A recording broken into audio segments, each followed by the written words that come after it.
Assalamualaikum warahmatullahi wabarakatuh. Kembali lagi bersama saya Mr. Fari di kelas grammar dari channel Warga Dusun Kampung Inggris Jakarta. Kali ini kita akan mempelajari materi ke-10, yaitu auxiliary usage. Di video sebelumnya teman-teman sudah mempelajari tentang apa saja sih auxiliary. Ada modals, ada have, ada be, ada do. Nah, jangan lupa ya. Jadi kuasai dahulu auxiliaries, nanti baru masuk ke sini. Nah, terus apa saja penggunaan auxiliary tersebut? Ini dia, ya. Ada 4 rumus dasar yang akan kita pelajari saat ini, yaitu akan. Ada akan, sudah, sedang, di. Ini 4 kondisi penggunaan auxiliary. Ya, akan ini bisa kita ganti dengan anggota modal yang lain. Modal kan ada can, could, should, ya, may. Nah, ini kita bisa ganti ya. Jadi kita ambil contohnya saja akan. Nah, kenapa? Karena dalam kondisi waktu itu kan ada sudah, sedang, akan. Ya. Jadi ada dalam garis waktu itu kan ada ini sudah. Nah, ini kita ada di sini sedang. Ini adalah akan. Makanya kita ambil contoh adalah akan, ya. Baik, yang pertama itu adalah akan. Itu semuanya terbagi dua ya. Ada nominal. Nominal itu adalah yang non verb. Teman-teman sudah belajar ya, nominal verbal. Jadi akan nominal itu rumusnya will be. Ini dia. Ya, sama seperti di materi nominal verbal. Kalau nominal harus pakai be. Nah, karena dia modal, maka be-nya harus be. Harus be. Ya, tidak boleh jadi will is, will am. Ya, jadi kalau nggak will be, can be, may be, should be, must be, itu non verb. Ya. Contohnya, I will be happy. Karena happy non verb. Kemudian yang verbal, will verb 1, I will run. Ya, sekarang kita masuk ke akan dulu nih. Ya, jadi ada 2, nominal dan verbal.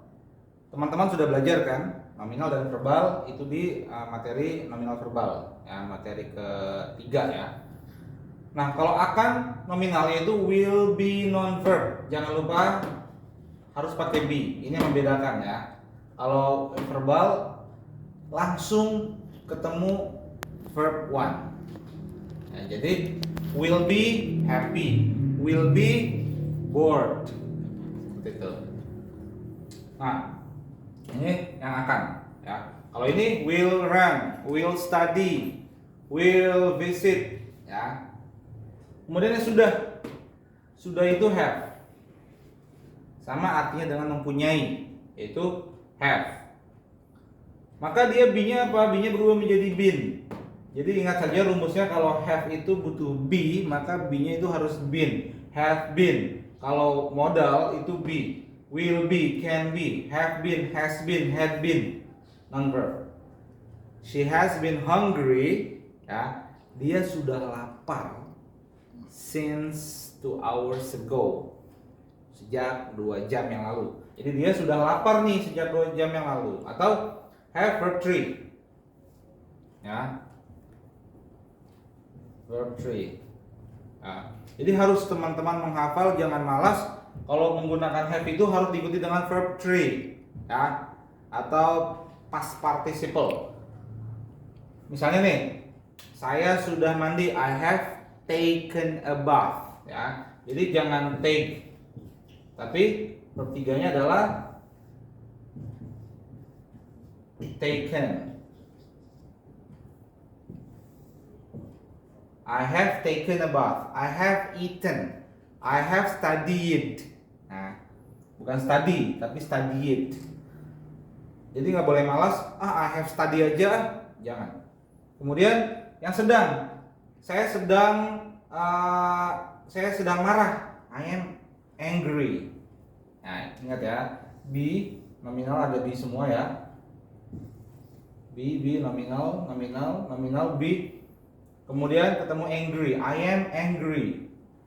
Kalau verbalnya sedang, misalnya saya sedang belajar, I am studying. Ya. Nah, untuk kasus sedang dia juga menggunakan be ternyata. Ya. Jadi harus dihafal, tapi pasangannya harus verb ing atau verb ing, ya. Progressive verb. Jadi beda I eat, I am eating itu beda.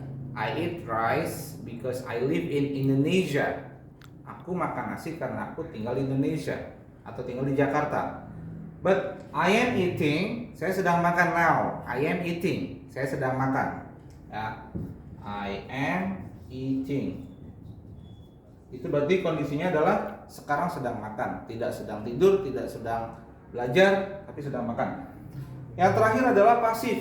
Di itu bukan tempat atau bukan pada, tapi di aktivitas. Misalnya nih, dilakukan, dibuang, dimasak, disiram, dicari, di ya. Itu harus rumusnya adalah be verb 3. Ya. B-nya apa? Tadi ya, B-nya itu bisa am, is, are. Jadi misalnya nih, saya di telepon.